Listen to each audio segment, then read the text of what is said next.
Hi everyone and welcome to Auto Reels. Today we have a beautiful CX5 2024 model and it is a polymetal gray color. Now this is a dynamic edition, so it has a few more extras than what you would find on your base model. So today we're going to look inside, outside, play around with it a little bit, and I can already tell you this car punches above its weight for a few reasons, and it might put you off for one or two small reasons depending on what you're looking for in a car. But it is a Mazda, so it goes up against the legacy brands, in my opinion, when it comes to longevity.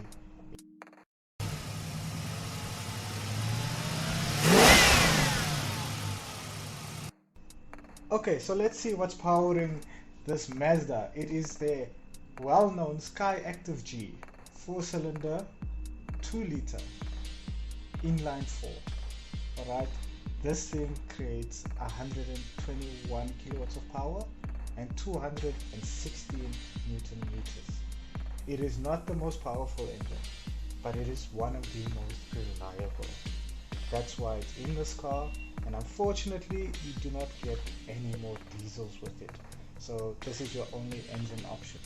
So when it comes to pricing of this Mazda CX5, you have the active model, which is the entry model, which starts at 564,900. Then it's the dynamic, which this one is, which is 601,300 rand. And then you get the carbon edition, which is 681,600 rand. Now, this car punches above its weight, as in what it can offer, and against its rivals. Its biggest rival for me would be something like the Corolla Cross, because these are two cars that will be known for reliability.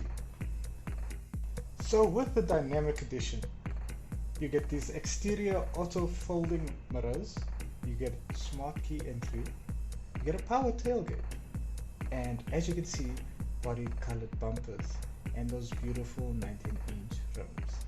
Okay, now the Kudo design language is meant to express the power and athleticism in nature, and if you've seen the ads with the cheetahs, you can see the design language and where they get the inspiration from. Because one thing that I'm very impressed about with this car is that it has stood the test of time. This car has been on sale for a while with a few refreshes, but it never looks dated. It always looks muscular, it always looks angular, and it always looks handsome.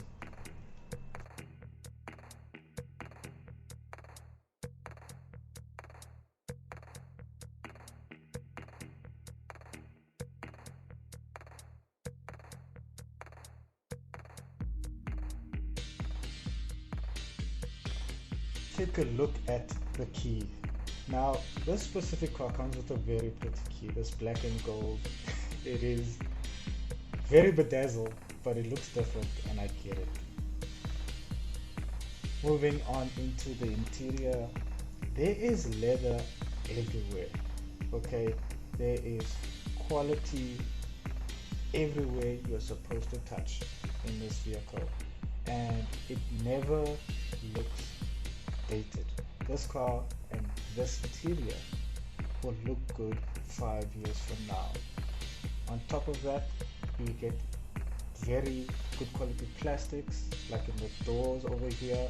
You can see where the speaker sits. So there's 6 speakers in this car.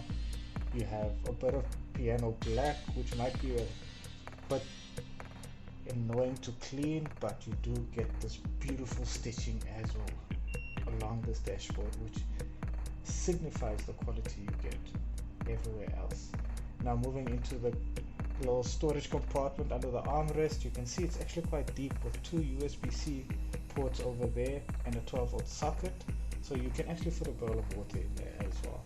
And right there you also have your 2 cup holders underneath it. So this car screams road trip. Okay, there's quality everywhere within it. So this steering wheel is fully leather wrapped, and you can see that they are hard buttons. None of that haptic feedback. Again, Mazda and reliability, you know they chose these materials because they know it lasts, and these seats are also fully leathered, and they have this great piping on it, which is such a nice touch, and they're electronically operated, so you as the driver can get into the perfect position for a long drive or your daily drive, and the adjustment is made so much easier. Now we move on to your interaction with the car, and a lot of buttons that make sense. Alright, so your gear lever is also nicely wrapped with a bit of leather there, and your climate control settings. As you can see, it's push button start, and one thing about this car I enjoy and I respect is there isn't a touchscreen. It's not a touchscreen, so you don't get distracted. Mazda doesn't want you fiddling around. You use physical buttons to interact with the controls of this car, and that means things are done in a safer manner than you taking your eyes off the road for too long and your attention being anywhere else other than the road. And the menus are set out really easily to understand and to interact with. There is also a sport button there, as you can see, and this just changes the mapping to keep you in the rev range of power for a lot longer. So this car has some good vanity mirrors. As you can see, these lights are actually quite bright, so excuse the glare, but the LEDs in this car are very bright. They do a job very nicely. And something you don't see every day, a sunglasses holder. These are underrated little features that you don't always get in a car. I'm very happy when you do get it. This car doesn't have a sunroof. You have to go up to the carbon edition to get that, which is depends how you feel about it. There is a reversing camera, but one of the things I don't like is there are no parking sensors on this dynamic edition. And for a car of this size, you kind of expect it, and it doesn't have the guidance arrows with the reversing camera. It only has the distance markers. So when you drive this car, see if it works for you. Now moving on to the back seats, a place that I wish I could spend more time. These seats are very comfortable, and they are made to keep you comfortable on a long journey and anywhere you're going, actually, because they have two air vents that you have for yourself, and there's a good view out around these seats, and there are seat backs here. You can see also in leather, it's not netted. Good foot space. Alright, I'm about 173 centimeters. I sit comfortably in the back, and my favorite feature, the center armrest. This means they take care of you. They care about you in the back. You have two cup holders here, and you also have this place to store your phone, and then a bit more than what you would ask for, two USB-A ports so you can charge your phones in the back while you're waiting. Now you can sit five comfortably in the back, but if it's just one of you or two of you, sit back and get comfortable. So on to the boot space. So Mazda claim 460 liters. I'm sure you guys are seeing the same space I'm seeing, and it is a lot bigger. It has a really cool parcel shelf as well, and there's also under storage, but that is taken up by the spare wheel.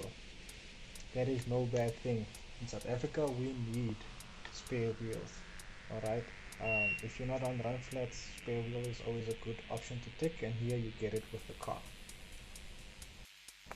What is also cool is you get these revenge levers.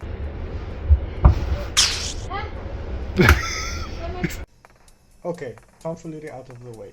But what is cool, you can release the front seats to fold down from the boot, which is actually quite cool.